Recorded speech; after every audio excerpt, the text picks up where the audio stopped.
Sa puntong ito, napagtanto kong hindi ako para sa lahat ng tao. Hindi ako magugustuhan ng lahat ng makakasalamuha ko.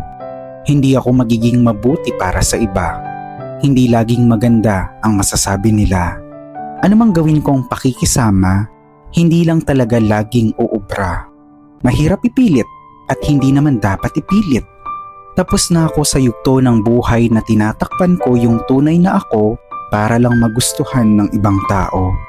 Para umayon sa pamantayan ng mundo, para matanggap ng kahit sino. Sa puntong ito, napagtanto kong hindi ako para sa lahat ng tao. Tanggap ko nang hindi ako laging katanggap-tanggap. Alam ko nang hindi ako laging aakma sa iba't ibang kahulugan nila ng tama. Kaya't ayos lang. Hindi na ako nagdaramdam. Dahil higit pa sa pagtingin sa akin ng lipunan, mas mahalaga ang sarili kong kapanatagan.